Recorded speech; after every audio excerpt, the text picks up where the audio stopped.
सम्माननीय सभापति महोदय, पूज्य गुरुजी गुरुमावृंद, उपस्थित मोर प्रिय सान बड़ भाई और भौणी माने, आज यही पवित्र साधारणतंत्र दिवस विषय मते किछि कहिबार सुजोग मिलिथिबारु मु निजको धन्य मने करूछि।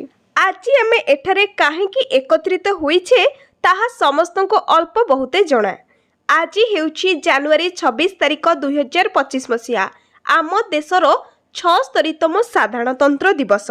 एही अवसर रे मु देश प्रति महाभारतीय जाति प्रति नम्र कृतज्ञता ज्ञापन करुछि। आमे समस्ते जानिछे आम देश 1947 मसीहा अगस्ट मास 15 तारिख दिन स्वाधीन लाभ करिथिला। 50 मसीहा जनवरी 26 तारिख पर्यंत आम देश रे इंग्रेज प्रदत्त आईन कार्यकारी होउथिला। भारतर स्वतंत्र आईन खसड़ा बा संविधान सेते दिन जाय प्रणीत होई नथिला।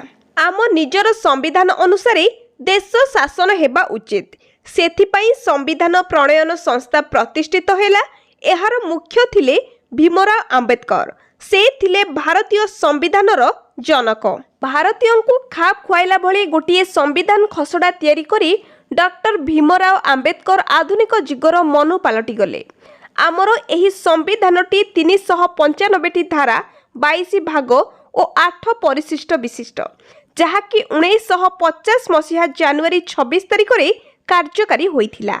दीर्घ 2 वर्ष 11 मास 18 दिन पर आम देश आम आईन अनुसार परिचालित हैला। सेही दिन ठारू अर्थात 1950 मसीहा जनवरी मास 26 तारिख रु भारत गोटे सार्वभौम गणतांत्रिक साधारणतंत्र राष्ट्र भाव में विश्व दरबार में स्वीकृति लाभ कला। सेथिपाई जनवरी 26 तारिख आम देशर एक राष्ट्रीय पर्व। भारत वर्षर पूर्वरु पश्चिम उत्तररु दक्षिण जाति धर्म वर्ण निर्विशेष समस्ते भारतीय एही पर्व को आनंद रे पालन करिथांती। आजिर एही दिन रे त्रिरंगा झंडा तले समस्ते एकजुट होई भारतर कोण अनुकोण रे सम्मान जणाई थांती। गणतंत्र दिवस केवल सामूहिक आनंददायक उत्सव नुहे, एहा आम पई आत्मसमीक्षार दिन। एही दिन आमे शपथ नेबा आम देश आम जाति आम भाषा आम संस्कृति को सुरक्षित रखिबा। मु एतिकी कही मोर वक्तव्य शेष करुछि। जय हिंद, जय भारत, भारत माता की जय। आजिर एही कार्यक्रमटी एट रखिबा। वीडियोटी शेष पर्यंत देखंतु। वीडियोटी भल लागिथिले लाइक कर दियंतु।